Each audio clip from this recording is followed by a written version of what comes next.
సమయం చాలా విలువైనది. మరి ఇంత చక్కని అవకాశాన్ని నాకు ఇచ్చినందుకు మన హిందీ పాఠశాల యాజమాన్యానికి ప్రత్యేకమైనటువంటి ధన్యవాదాలు. అదే రకంగా ముఖ్య అతిథిగా చేసినటువంటి అమీవ గారికి కూడా నా యొక్క కృతజ్ఞతలు. నాతోటి ఉపాధ్యాయులందరికీ నా యొక్క శుభాకాంక్షలు తెలుపుకుంటున్నాను. అదేవిధంగా విద్యార్థులకు నా యొక్క శుభాశీస్సులు. ముఖ్యంగా మీ అందరికీ ఈరోజు ఉపాధ్యాయ దినోత్సవ శుభాకాంక్షలు. మరి ఈరోజు ఉపాధ్యాయ దినోత్సవ సందర్భంగా కొన్ని విషయాలు నాకు తెలిసినవి నేను మీతో మాట్లాడాలనుకుంటున్నాను.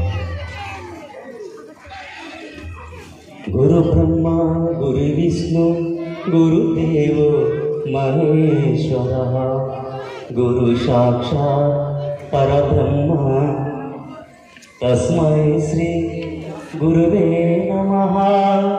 తస్మై శ్రీ గురువే నమః.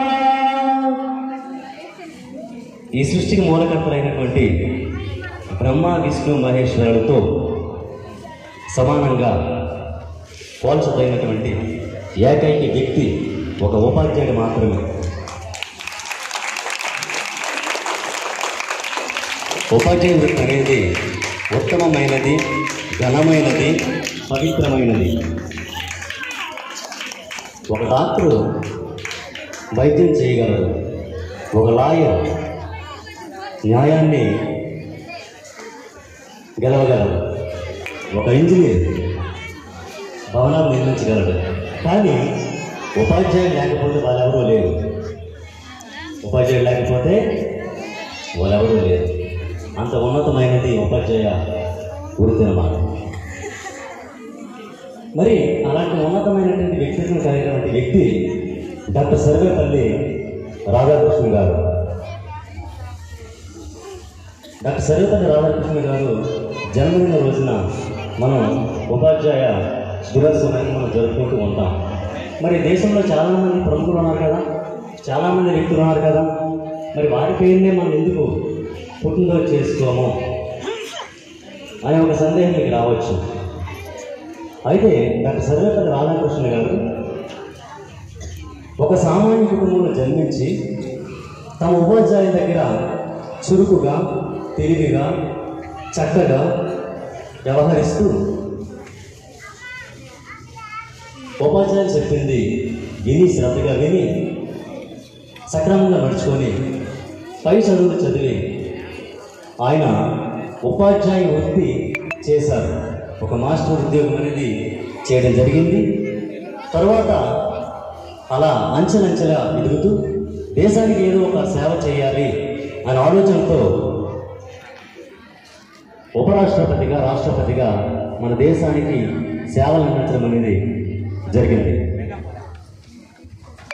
మన మండల విద్యాశాఖ అధికారి అయినటువంటి ఎంఈఓ త్రినాథరావు గారికి, అలాగే మన మండల ఆఫీసులో ఎంఐఎస్ కోఆర్డినేటర్గా వర్క్ చేస్తున్నటువంటి విజయ్ గారికి ప్రత్యేక ఆహ్వానం. ప్లీజ్ కమాండ్ వారికి స్టూడెంట్స్ బొకే ఇచ్చి సత్కరించాల్సిందిగా కోరుతున్నాను.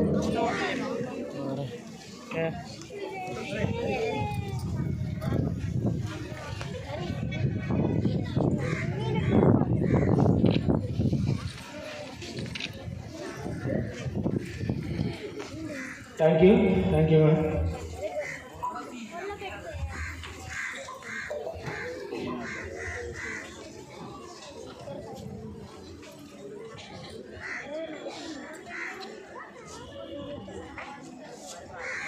అయితే డాక్టర్ సర్వేపల్లి రాధాకృష్ణ గారు మన దేశానికి ఉపరాష్ట్రపతిగా, రాష్ట్రపతిగా తన సేవలను అందించి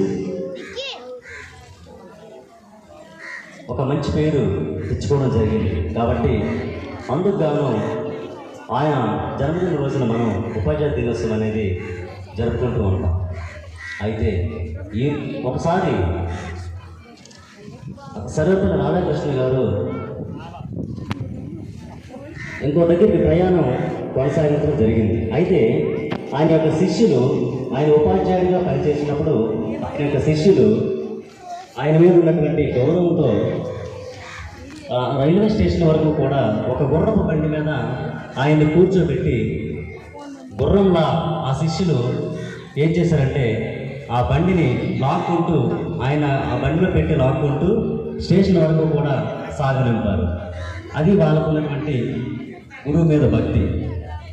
అయితే ఈ రోజుల్లో కూడా అలాంటి ఉపాధ్యాయులు, అలాంటి విద్యార్థులు ఉండాలని నేను మనస్ఫూర్తిగా కోరుకుంటూ మరోసారి మన ట్వింకిల్ పాఠశాల యాజమాన్యానికి కృతజ్ఞతలు తెలుపుకుంటూ ముగిస్తున్నాను. ధన్యవాదాలు.